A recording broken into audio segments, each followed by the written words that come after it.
anos e a coisa foi evoluindo, evoluindo. Hoje, a Semana Inclusiva consegue ter como candidato engenheiro, professor, psicólogo, então, assim, do ensino médio ao ensino superior. Então, assim, a gente agrega cada vez mais pessoas, mais profissionais, mais entidades. Isso é muito importante para a gente, porque da nossa pequena família, a gente está criando uma grande família em Santa Catarina. A Luciana sempre diz assim, Fatê, nós vamos ser o estado mais inclusivo do país. Eu dizia, será, Lu? Como eu queria poder acreditar nisso, né? E a gente está caminhando por isso e está cada vez mais forte, como eu já falei aqui, né, Lu? O Luiz tem outras colocações para fazer, assim, do trabalho dele pelo Manjericão, o Anselmo, a OAB, assim, parceirona, e que tem várias atividades também. Então, agora a gente abre para todos, vamos fazer uma roda de conversa aqui para a gente compartilhar com o público essa nossa experiência tão grandiosa e tão prazerosa. Patê, posso só algo que eu pensei que talvez seja interessante falar sobre os direitos das pessoas com deficiência durante a pandemia, que estão vindo muitos questionamentos, né? Então, eu vou falar rapidinho sobre isso. Eu vi aqui que a gente tem os parceiros já querendo falar. A Kátia já colocou aqui também, quero falar. E é como você disse, como nós estamos aqui entre amigos e com tantas histórias para contar, então, falar um pouco sobre esses direitos. Mas antes de falar disso, a Fatê falou e veio para mim uma história que foi contada para a gente durante a Semana Inclusiva, da Jéssica, que é uma parceira nossa lá de Joinville, que em 2018 a Jéssica participou, é uma mulher com deficiência física, é usuária de cadeira de rodas, psicóloga. Então, na feira de empregos, no nosso dia D de Joinville de 2018, ela foi como candidata. E aí ela mandou para a gente o registro das imagens dela indo como candidata e depois, em 2019, ela participando como recrutadora, já empregada e fazendo contratação de outras pessoas com deficiência para trabalhar na empresa que ela estava colocada, né? Então, isso realmente nos toca e espero que no futuro outras situações como essa aconteçam. E antes de falar dos direitos, eu lembrei de outra história nossa da Semana Inclusiva que também me marcou muito. É uma moça, uma jovem moça, também com deficiência física, usuária de cadeira de rodas, a Cássia, que com 16 anos foi assistir uma palestra nossa junto com a mãe. E aí, no final da palestra, ela veio conversar comigo, eu, ela e a mãe, e ela assim, mãe, é isso que eu quero para mim, eu quero trabalhar. Mãe, eu quero entrar. E ela é de Joinville, não sei se Jane conhece. E há pouco tempo eu vi ela participando de uma live com o Conselho Municipal dos Direitos da Pessoa com Deficiência de Joinville. Então, foi muito bonito a jovem ver, assim, ela no final da palestra, ela não se continha, querendo falar, é isso que eu quero trabalhar. E vários relatos a gente escuta o tanto que a autoestima fica transparece, né? E todos aqui têm histórias assim para contar. Mas todos têm perguntado a respeito dos direitos da pessoa com deficiência. Durante a pandemia, pessoal, a lei de cotas permanece válida. A lei de cotas permanece a mesma. O que teve uma leve alteração foi em relação ao procedimento da Auditoria Fiscal do Trabalho, porque num primeiro momento nós tivemos que nos dedicar às questões mais prementes de saúde e segurança em relação à contaminação mesmo pela Covid.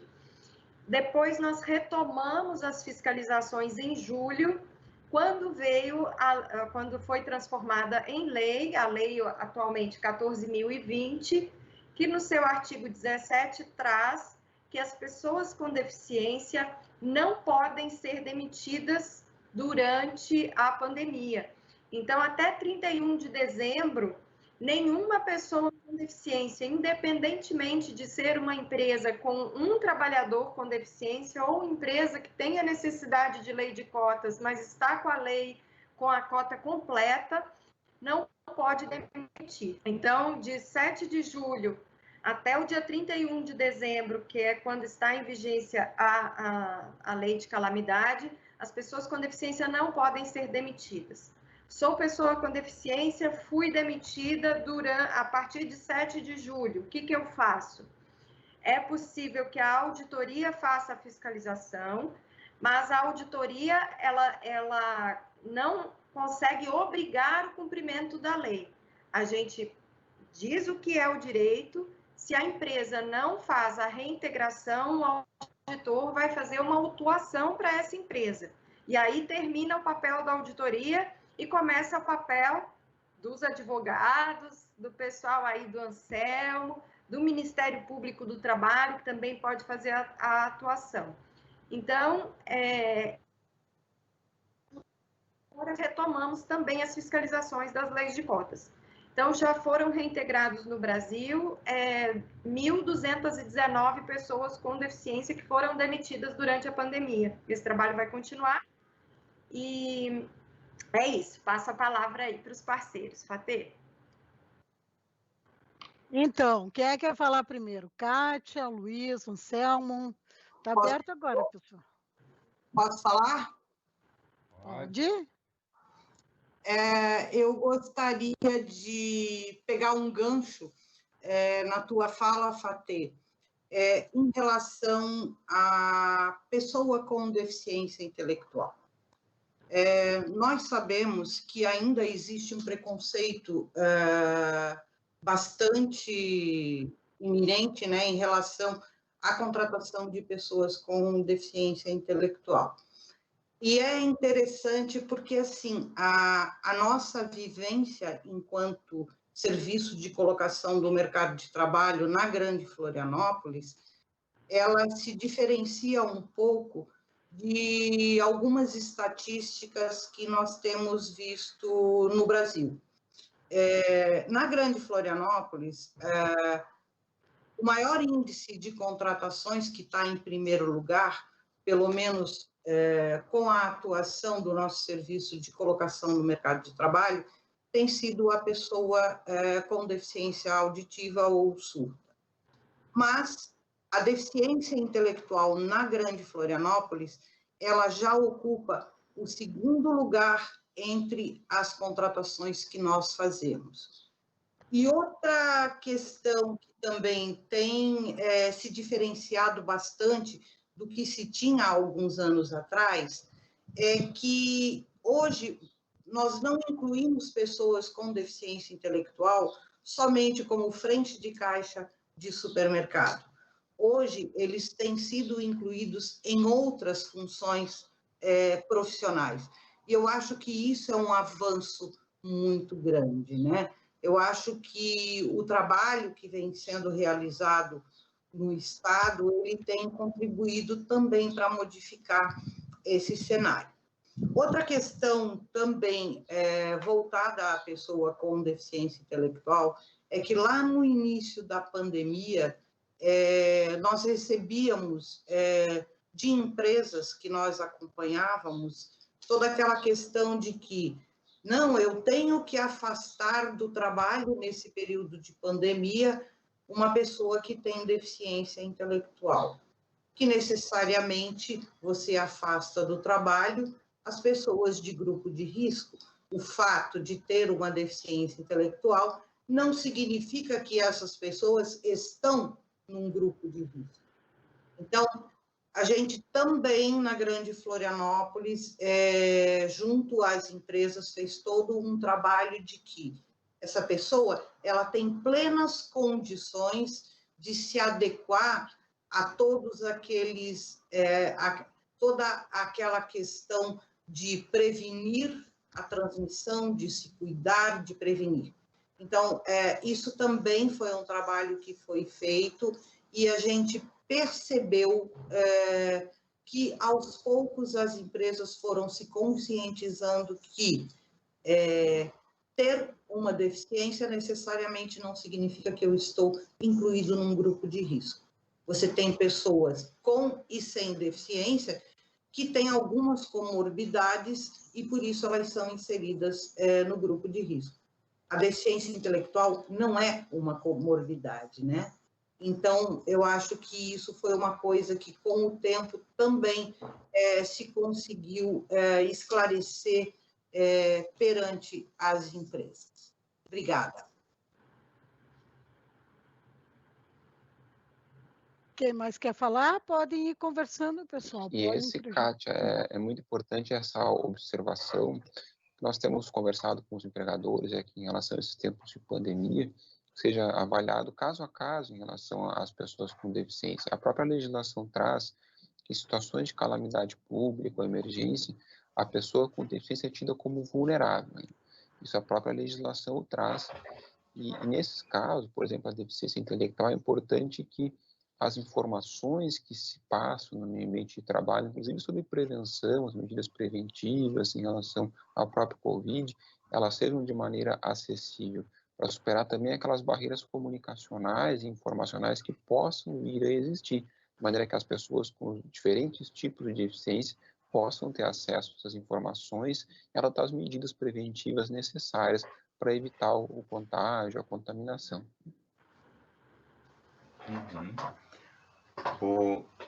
Eu acho que cai bem falar um pouquinho sobre isso que a Patê falou do projeto Manjericão, no sentido da contribuição que ele tem feito, doutor Piero, e que muito nos anima, o aspecto da ação. Trata-se de uma ação interinstitucional da Fundação Catarinense de Cultura, desenvolvida em parceria e cooperação com a Associação Brasileira de Psicopedagogia, Seção Santa Catarina, e a Associação Pais em Movimento, em parceria e cooperação do Núcleo de Ação Educativa do Museu de Arte de Santa Catarina, na EMASC, e que se caracteriza por rodas de conversa, oficinas e apresentações artísticas, onde as pessoas com deficiência têm se manifestado de uma bela forma, né? Nós conhecemos várias pessoas com diversos tipos de deficiência que estamos juntos ali, dançarinos, né, profissionais. Nós temos, como a doutora Luciana falou, a Pamela Pampan, né, que é uma artista plástica e, ao mesmo tempo, entrega um coral, não é? Um coral como nós tivemos aqui já, lá no palco aqui em Florianópolis, né, belíssimo, em que nos integrávamos todos, não é? O grupo, inclusive no grupo coral, pessoas que perderam as cordas vocais em função da extração delas, em função do câncer, né? E ali eles cantando, emanando conjuntamente, né? A autoestima, e entra, como o senhor fala, a inclusão no mercado de trabalho, juntamente com a inserção social da pessoa com deficiência, né? Doutor Anselmo, sempre que desde o a primeira vez que eu encontrei com a doutora Kézia, e em seguida o doutor Marcelo, dizia: Luiz, como vai haver inclusão econômica se não houver inserção social? E isso sempre ficou comigo, me marcou muito.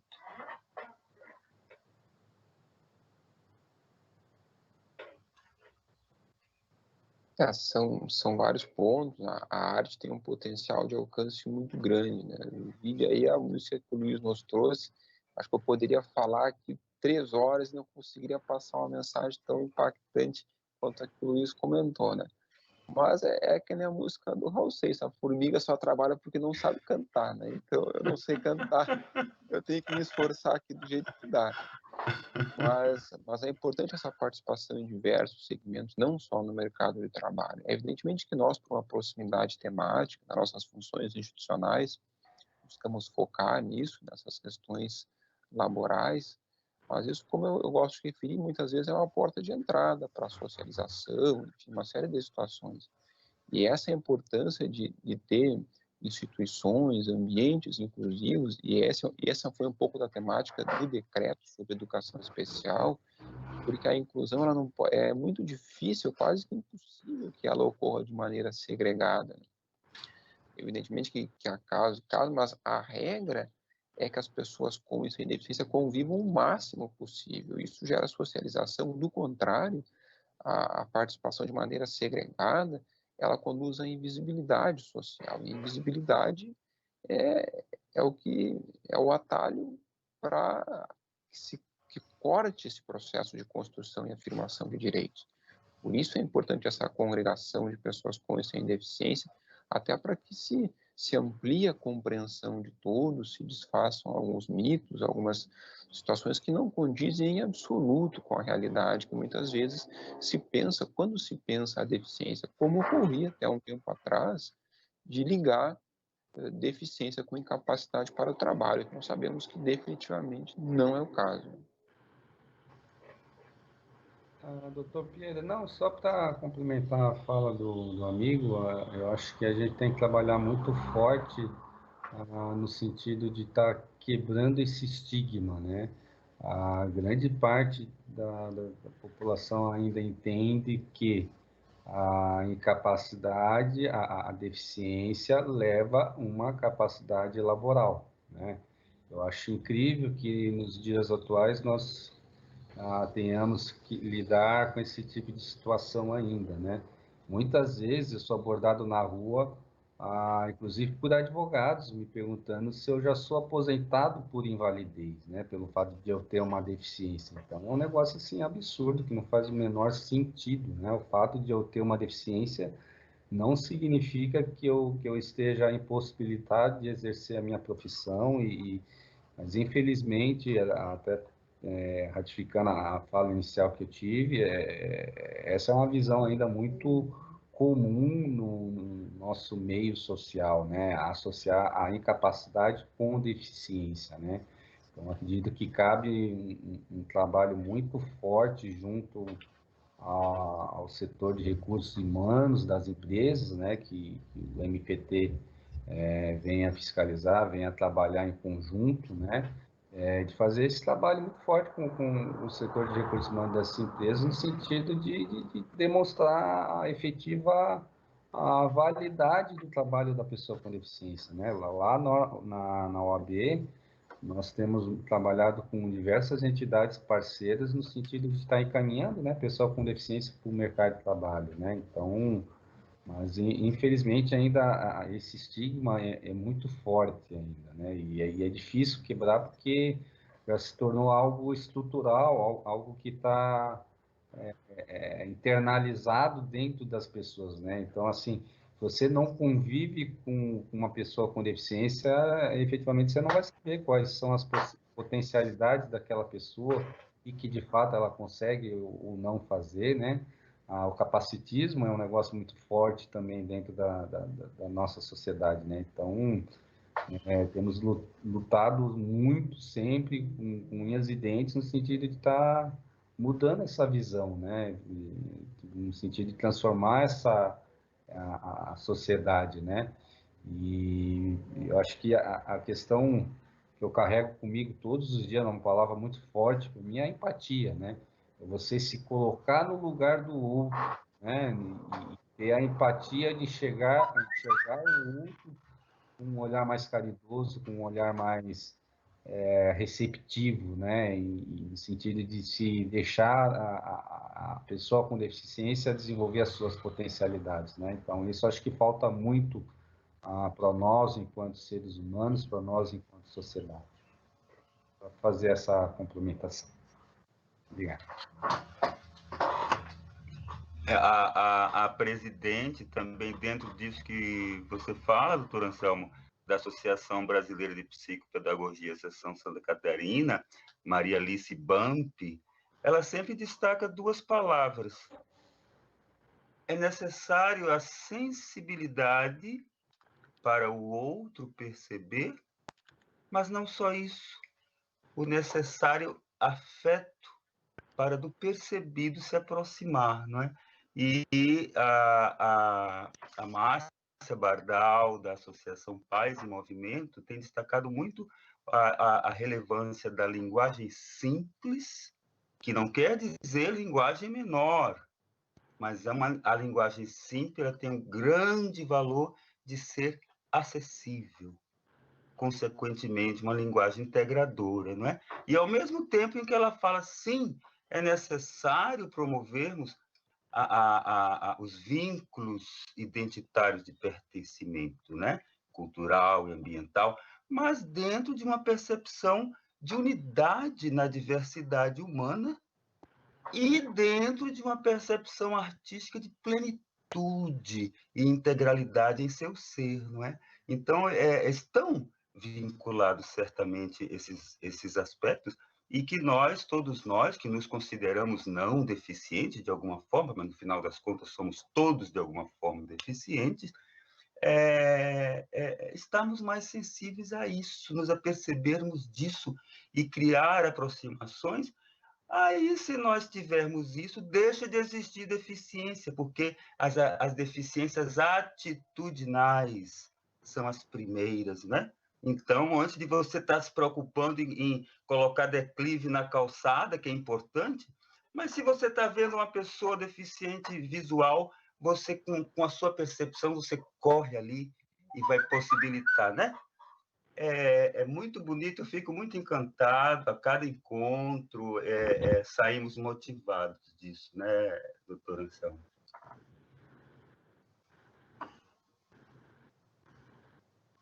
Doutor Anselmo, o áudio está desligado. Agora deu. Não, com certeza, Luiz. Acho que é bem por aí mesmo. Essas dificuldades do nosso dia a dia acabam nos motivando a seguir em frente, a buscando melhores alternativas, melhores caminhos, e sempre olhando um integral, né? Olhando o movimento como um todo, né? Nós que somos do movimento temos muito que comemorar, né? A suspensão daquele decreto nefasto, né? Que trouxe muita segmentação para o nosso movimento, né? Então, houve, graças a Deus, um pouco de esperança no sentido de que caia esse decreto, porque o prejuízo seria imenso para nós, pessoas com deficiência, né? É isso. Luciana? Oi. Luciana, queria, nesse contexto todo que vocês falaram, eu atendi uma pessoa com deficiência essa semana que ela foi demitida, vou ter que verificar só a data, né? Mas, além da questão da lei da pandemia, também o preconceito, porque ela foi perseguida dentro da empresa, né, pela colega. E ela se sentiu muito bem acolhida, até pela escuta, né, que ela estava precisando. Eu encaminhei ela para a Rebeca também, que é psicóloga, né, mas ela ficou assim muito constrangida, né, está muito afetada emocionalmente nesse sentido do que aconteceu com ela na empresa. Ela ficou 2 anos, mas 2 anos tolerando a colega, né, que perseguiu ela por ela ter uma característica muito simples, né, que ela não falava, não era tão falante quanto os outros, né? Ela apenas executava o seu serviço, né? Então, a gente está fazendo esse acompanhamento para ver o que podemos fazer para auxiliar que ela tenha uma vida melhor. Eu coloquei para ela que ela não precisa mudar, né? Essa pessoa não soube trabalhar com ela, mas que é o perfil, é a característica dela. Como que ela vai mudar, né? Então, a Rebeca está atendendo ela para ver o que a gente pode fazer. E agora tu falou da questão da lei da pandemia, que nós aqui, no dia a dia, a gente se perde em tudo um pouco, né? É muito atendimento nesse momento de pandemia, e que é importante a gente rever essa situação dessa moça. Uhum. E aí...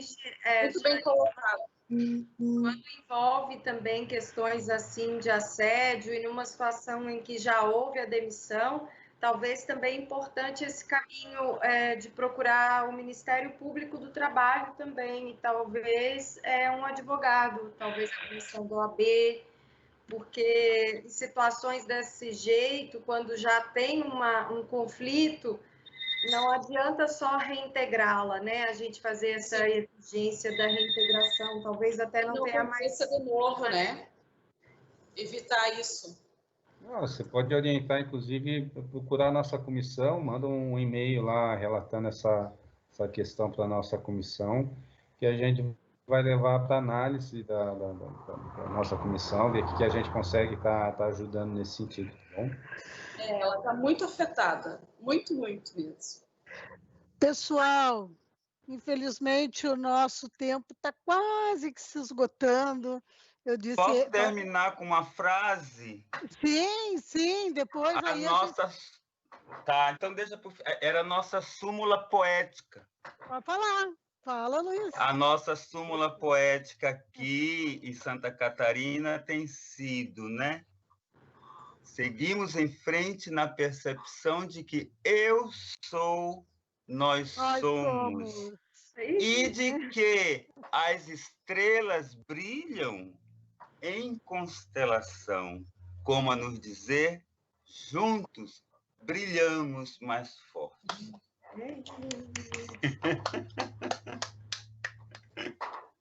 Pessoal, só lembrando a todos que nos assistem, nós temos uma página no Facebook da Semana Inclusiva. Se quiserem conhecer mais um pouquinho sobre nós, de nós, entre lá, Semana Inclusiva Santa Catarina. Vai ser um prazer poder passar para vocês o que a gente é, o que a gente faz. Se vocês puderem, quiserem fazer perguntas, mandem lá na mensagem também, que a gente vai estar atendendo dentro do possível. Queria que o Dr. Piero fizesse as considerações finais, a Luciana, e no fim a gente faz a nossa como é que é? A nossa grito de guerra para mim. Súmula poética. Então, tá, Dr. Piero, temos um minutinho só. Gente, obrigada a vocês. E vou deixar o Dr. Piero aí, o dono do evento, né, fazer a despedida. Gratidão. Então, pessoal, obrigado, Lu. Então, aqui fica uma mensagem então, de agradecimento à participação, à doação de todos e todas vocês nesse período. A gente sabe que é um momento muito conturbado, cheio de compromissos, mas estão de novo conosco, afirmando essa condição de parceiros, né? Então, parabenizo também a organização do Reconecta, que foi feito pelo Ministério Público do Trabalho a partir de Brasília, né? Nós estamos aqui quase que participando apenas, e nós colocar à disposição as várias instituições que trabalham em prol da inclusão, aqui sempre buscando se espelhar naquelas instituições que são inclusivas, dos empregadores que são inclusivos, as entidades sindicais que batalham pela inclusão, os bons exemplos, e sempre lembrando que isso não é mera teoria, isso está previsto na legislação, é dever legal de todos nós, enquanto sociedade, enquanto Ministério Público, enquanto empregadores, Auditoria Fiscal do Trabalho, buscar a inclusão em nossas ações.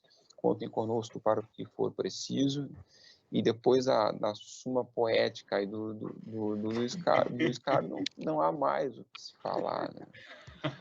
Muito obrigado, pessoal, de coração, obrigado pela participação aí. Então, vamos lá, Luiz. Vamos.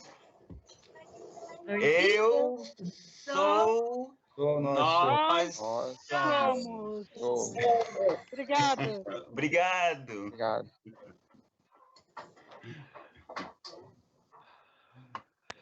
Nós agradecemos os painelistas do painel de número 2.